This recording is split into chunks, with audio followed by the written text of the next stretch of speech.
नमस्कार। आज हम अपने वक्तव्य का विषय रखते हैं भारतीय शिक्षा और अंग्रेजी राज। प्राचीन भारतीय शिक्षा व्यवस्था को अगर हम संक्षेप में जानना चाहें तो इसके सर्वेक्षण के लिए 3 किताबें हमने बड़ी महत्वपूर्ण पाया। एक तो A.S. आल्टेकर साहब की किताब है एजुकेशन इन एंशियंट इंडिया। इसके बाद जब ईस्ट इंडिया कंपनी भारत में आई उस समय भारतीय शिक्षा की क्या पोजीशन थी, मेजर बामन दास बसु की पुस्तक है education in India under the east India company. और जब देश में आज़ादी का मूवमेंट चल रहा था उस समय सर सुंदर लाल जी ने एक बहुत अच्छी पुस्तक लिखी जिसे प्रेस में ही बैन कर दिया गया था। वो किताब है भारत में अंग्रेजी राज। ये 2 खंडों में आज़ादी के बाद छपी, जिसे भारत सरकार के प्रकाशन विभाग ने छापा। इससे भी हमें अंग्रेजी राज में भारतीय शिक्षा की क्या गति हुई, इसके बाद जो आधुनिक शिक्षा आज हमारे देश में है, दी जा रही है, उसका कैसे सूत्रपात हुआ, इसका बड़ा सुंदर सा चित्र आपके सामने आएगा। देखिए, जो शिक्षा प्रणाली गुरुकुलों की थी भारत में, जो अविच्छिन्न रूप से वैदिक काल से लेकर के बहुत लंबे काल अवधि तक काल के कितने परिवर्तनों को झेलते हुए अविच्छिन्न अक्षुण्ण रूप से चली आई, जिसने भारतीय समाज व्यवस्था को वो अस्थायित्व दिया, जो वो निरंतरता दी, जिसके नाते इतने दिन तक स्थायी रही भारतीय जीवन प्रणाली।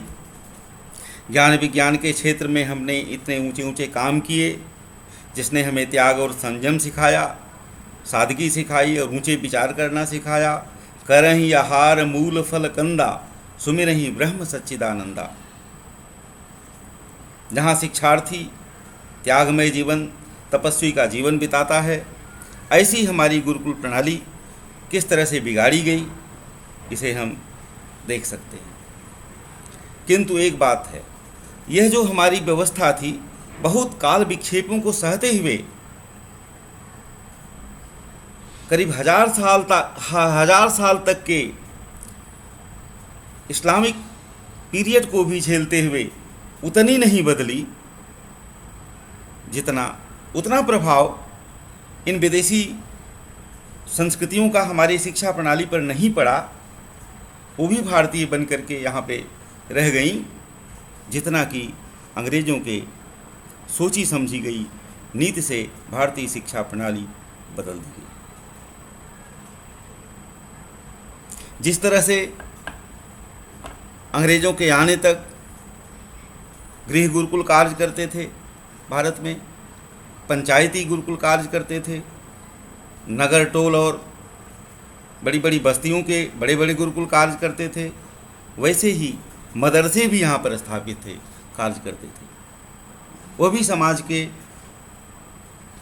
उसी तरह के अवदानों से चलते थे और बिना किसी भेदभाव के उसमें शिक्षा दी जाती थी।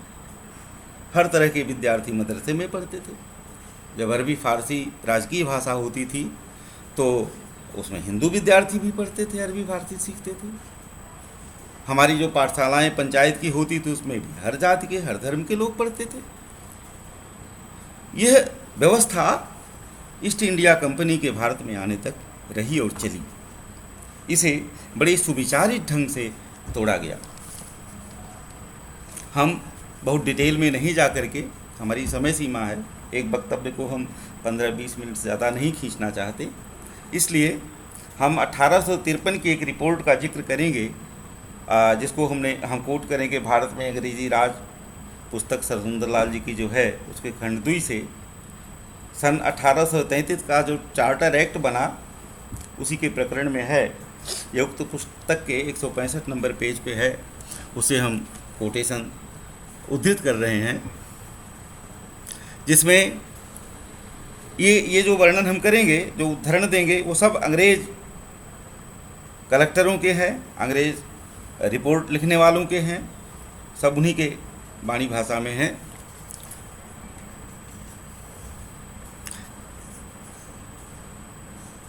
इसी चार्टर का शिक्षा पर परिणाम,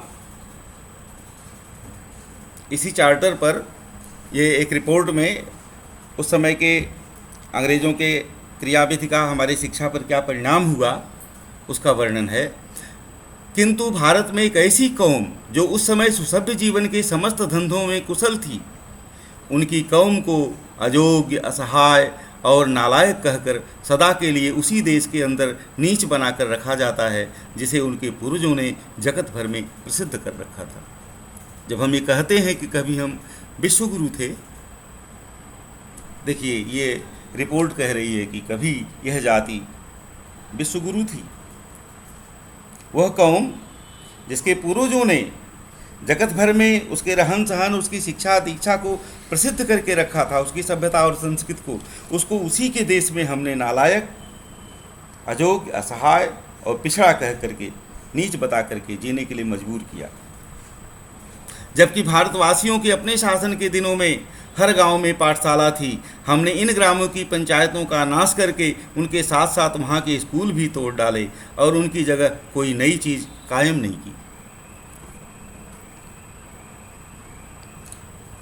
अंग्रेज़ों ने करीब 100 साल तक ये विमर्श किया कि भारतीय जनता को शिक्षा से वंचित रखा जाए कि कोई शिक्षा दी जाए।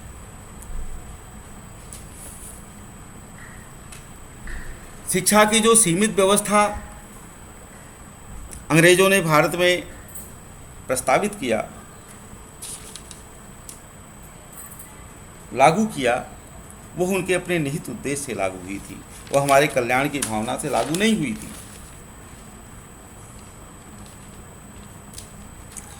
उसके लिए उन्होंने जो धन इत्यादि आवंटित किया वो बहुत कम था, और वो भी दिखावा के लिए था, वो भी कहने के लिए था। शिक्षा की जो सीमित व्यवस्था, फ्री कॉन्वेंट स्कूल या कलकत्ता इत्यादि यूनिवर्सिटी बनाकर के अंग्रेज़ों ने यहाँ पर लागू किया, चलाया, उसका चित्र देखिए। 1853 के डाटा के अनुसार है कि 2 करोड़ 20 लाख की आबादी में से भारत सरकार इस समय हर साल केवल 160 विद्यार्थियों को शिक्षित करती है। इतना कम लोगों को शिक्षा दिया, जबकि कंपनी के डायरेक्टर भारत के टैक्सों की वसूली में से पिछले 20 साल के अंदर 53,000 पाउंड केवल दावतों पर खर्च कर चुके हैं। हमें स्वावलंबी बनाने की बजाय अंग्रेजी शिक्षा क्लर्क, सरकारी मुलाजिम या नौकर बनने की तरफ लालच देती है, और सरकारी नौकरी की माली हालत उस समय ये है, 1853 के ही डाटा से हम बोल रहे हैं, कि भारतवासी जितने भी योग्य, शिक्षित, उपयुक्त क्यों ना हो, उन्हें तमाम ऊंची और अधिक तनख्वाह वाली नौकरियों से अलग रखा जाता है। 15 करोड़ की आबादी में से 3 या 4 हज़ार को छोटी छोटी नौकरियां मिलती हैं, ऐसी रिपोर्ट लिखा है यहाँ के अंग्रेज अधिकारियों ने कंपनी के डायरेक्टर्स को या ब्रिटिश पार्लियामेंट को। आज की तुलना में देखें तो मान लो 1.5 करोड़ 150 करोड़ आबादी अगर भारत की हो, तो इस हिसाब से देखें तो 30-40 हज़ार सरकारी नौकर ठहरेंगे पूरे देश भर में। कंपनी उस समय शासन की कुल आय का 56%, 1853 को ही मैंने यहाँ डाटा लिया है, सेना पर खर्च करती थी। 56% पूरे सकल आय का। जबकि देश की भौतिक उन्नति के नाम पर, जैसे सड़कें बनाना, नहरें बनाना, सार्वजनिक हित के कार्यों में कुल आमदनी का 2.25% खर्च करती है। उस 2.25% का भी 70% तक केवल काम की देखभाल करने वाले लोगों की तनख्वाहों पर खर्च किया जाता है। आप सोच सकते हैं कि देश में विकास कार्य कितना बढ़िया चल रहा है, उसमें शिक्षा की क्या हालत होगी। आप सोच सकते हैं कि जब शिक्षा सरकार के हाथ में गई होगी तो उसको कितना विकसित किया गया होगा।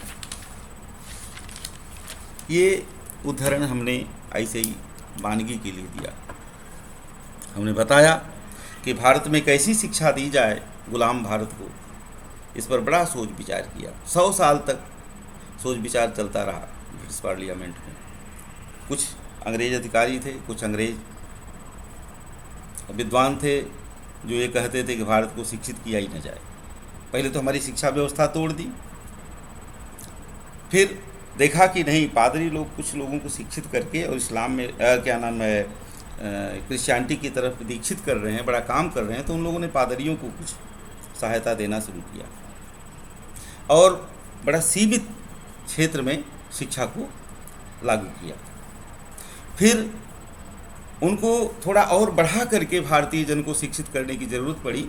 जब ईस्ट इंडिया कंपनी का अधिकार क्षेत्र बढ़ा, उनको यहाँ मुलाजिमों की ज़रूरत पड़ी, क्लर्कों की ज़रूरत पड़ी, तो उन लोगों ने ऐसे वर्ग को शिक्षित करने की सोची जिनका भारत के समाज पर प्रभाव हो और वो लोग सरकार के लिए मीडिएटर का काम कर सकें, सरकार के कर्मचारी भी बन सकें और उस प्रभाव के चलते यहाँ की जनता को सरकार से मिलाने का काम कर सकें, सरकार के विद्रोह को सरकार के प्रति विद्रोह की भावना को दबाने का भी काम कर सकें।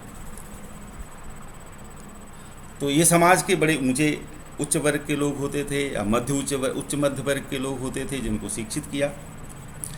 इस पर भी बड़ा बहस हुई कि भारतीयों को उनकी जो परंपरागत शिक्षा थी वो दी जाए कि अंग्रेजी शिक्षा दी जाए। बाद में अंग्रेजी शिक्षा का प्रस्ताव रखने वाले लोगों का मत माना गया और लॉर्ड मैकाले का उदय होता है भारत के भाग के क्षितिज पर, जिसने यहाँ पे अंग्रेजी शिक्षा की नींव रखी। एक बड़ा महत्वपूर्ण जिक्र किया है इसमें सर सुंदर लाल जी ने भारत में अंग्रेजी राज किताब में, कि लॉर्ड मैकाले अपने यहाँ का जैसा भी रहा, वो तो एक हम लफंगा तो नहीं कह सकते, लेकिन इसी कोटि का था, वहाँ नौकरी चाकरी नहीं पाया।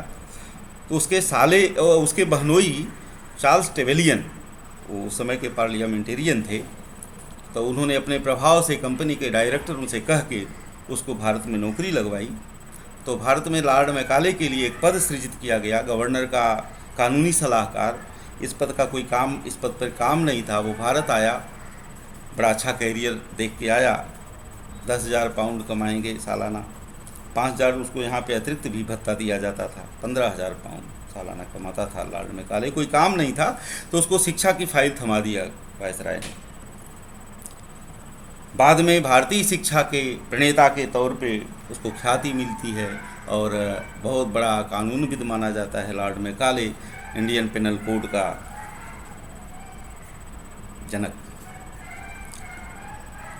और भारतीय शिक्षा नीति का प्रणेता, आधुनिक भारतीय शिक्षा का। लॉर्ड मैकाले के बहनोई चार्ल्स टेवेलियन साहब ने एक बयान दिया था वहाँ के पार्लियामेंट में। वो बयान इस बात पे था कि भारत में जो शिक्षा दी जाए वो वहाँ की परंपरागत शिक्षा हो कि अंग्रेजी शिक्षा हो। इस पर उन्होंने एक बहुत प्रख्यात बयान दिया था। उन्होंने कहा कि मैं भारत में 12 साल तक रहा, 6 साल में दिल्ली और उसके आसपास रहा, जहाँ अभी अंग्रेजी शासन नहीं फैला है। ईस्ट इंडिया कंपनी का शासन अभी जहाँ खूब नहीं फैला है, जहाँ अंग्रेजी शिक्षा का भी प्रचार प्रसार अभी हम लोग अभी बहुत कम पहुँच पाए हैं, वहाँ रहा मैंने देखा कि वहाँ धनी से लेकर गरीब तक हर आदमी हमको घृणा करता है, अंग्रेज़ों से घृणा करता है, हमको उखाड़ के समुद्र में फेंक देना चाहता है उठा के। और वही बाद में मैं 6 साल बंगाल में रहा, जहाँ हम अपनी अंग्रेजियत का थोड़ा प्रचार प्रसार कर पाए हैं। आप तो जानते ही हैं कि अंग्रेज़ लोग सबसे पहले बंगाल में ही फैले, ईस्ट इंडिया कंपनी फैली। तो वहाँ पर क्या है कि वहाँ के लोग हम लोग को सहना शुरू कर दिए हैं, सीख लिए हैं।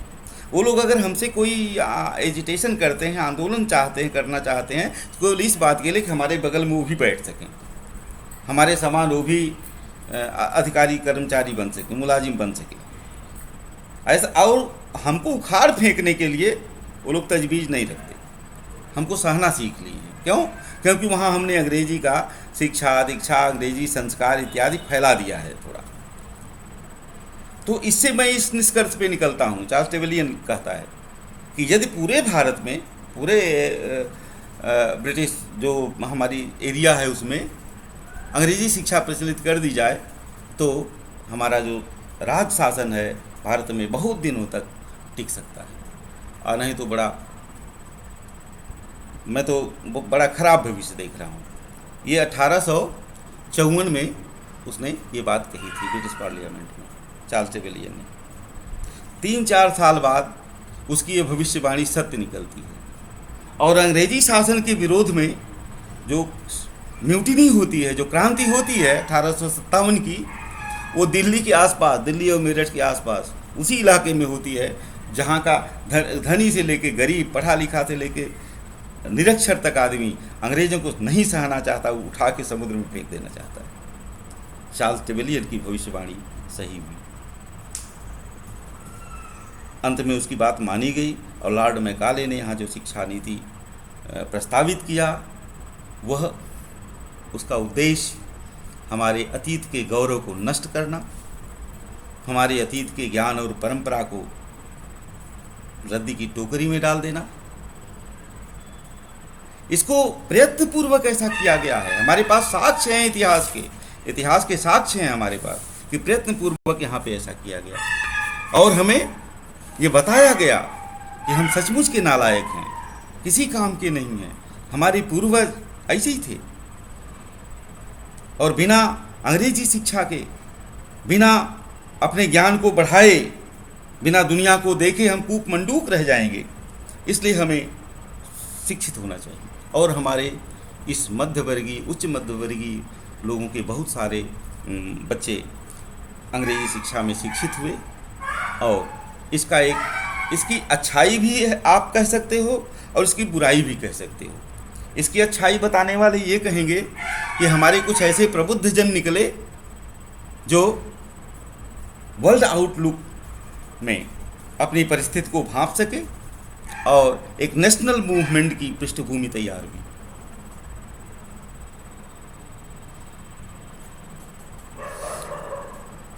इससे होने वाली हानि बताने वाले ये बताएंगे कि उस समय जो प्रबुद्ध लोग अंग्रेजी पढ़े और फिर भारतीयता भी पढ़ना चाहे, वो इस तरह से मिक्स होकर बेकार हो गए, बिगाड़ दिए अपनी चीज़ों को।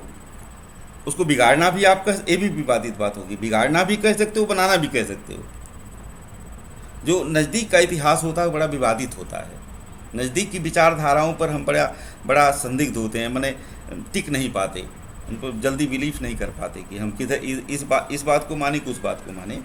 तो जैसे उस समय तथाकथित पढ़े लिखे लोग कर्मकांड को हेय समझने लगे, जो अंग्रेज चाहते थे, हमारी परंपरा को नीची नज़र से देखते थे, वो वेशभूषा में अंग्रेज बन के रहते थे, कलर तो उनका हिंदुस्तानी था, मानसिकता अंग्रेजी हो गई थी, रहन सहन इत्यादि।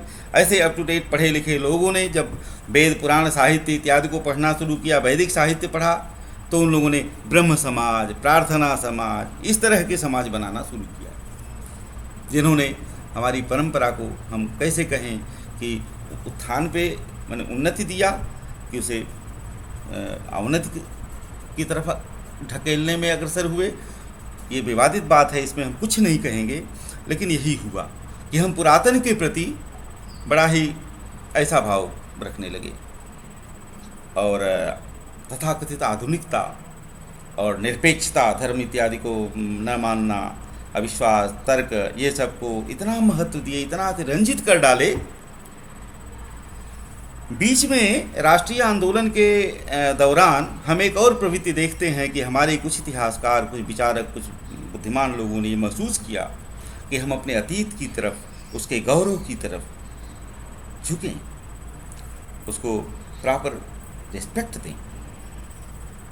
तो हमारे यहाँ ही, हमारे ही लोगों में कुछ ऐसे बुद्धिमान लोग कमेंट किए, पैदा हुए, मैं नाम नहीं लेना चाहता, जिन्होंने कहा कि अरे ये ग्रुप जो है, ये गुट जो है, ये अतीत का गान करता है, अतीत का बखान करने से ज़िंदगी नहीं चलेगी, हम विकास के रास्ते पे नहीं चल पाएंगे।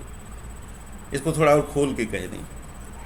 हमारे इसी बनारस में काशी हिंदू विश्वविद्यालय में इतिहासकार बहुत बड़े विद्वान वसुदेव शरण अग्रवाल जी थे, यहाँ पे जयशंकर प्रसाद जी थे। ऐसे ऐसे बहुत नाम हैं जिन लोगों ने भारतीय इतिहास को ऐसे बताना चाहा कि कहीं से हम आए थे नहीं, हमारी जन्मभूमि थी यहीं। अंग्रेज़ों ने जो हमारा इतिहास लिखा, हमारे अध्ययन के लिए जो सामग्री दी, पढ़ने के लिए अपने तथाकथित सरकारी विश्वविद्यालय बनाए, इन विश्वविद्यालयों में जो इनका भी अभिप्राय था ऐसे विश्वविद्यालय बनाने का, इनमें अंग्रेजी शिक्षा प्रणाली, अंग्रेजी माध्यम रखा। अंग्रेजी माध्यम ये रखा, आप काशी हिंदू विश्वविद्यालय की स्थापना के विषय में पढ़िए तो मालवीय जी को काशी हिंदू विश्वविद्यालय की स्थापना के लिए सरकार तैयार हो गई, प्रस्ताव पास कर देगी। एक शर्त रखी गई कि माध्यम अंग्रेजी रखना पड़ेगा शिक्षा का। वो क्यों? मालवीय जी को इसको मानना पड़ा। वो क्यों?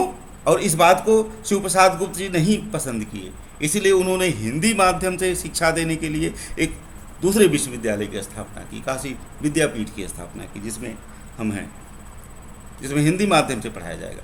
अंग्रेजों ने इसलिए मालवीय जी को बाध्य किया कि आप अंग्रेजी माध्यम से शिक्षा देंगे ताकि आप क्या पढ़ा रहे हो, बच्चे क्या पढ़ रहे हैं, आपकी विषय वस्तु क्या है, उसे हम समझ तो सकें। कहीं आप क्रांति तो नहीं पढ़ा रहे हो, विद्रोह तो नहीं पढ़ा रहे हो अपनी जनता को। तो इन उद्देश्यों से सरकारी विश्वविद्यालय बने थे उस समय। अंग्रेज़ों के प्रयास से कलकत्ता विश्वविद्यालय, मद्रास विश्वविद्यालय, बम्बई विश्वविद्यालय, या इसी क्रम में सरकार के नियंत्रण में जो विश्वविद्यालय बने और चले अंग्रेज़ों के शासनकाल में।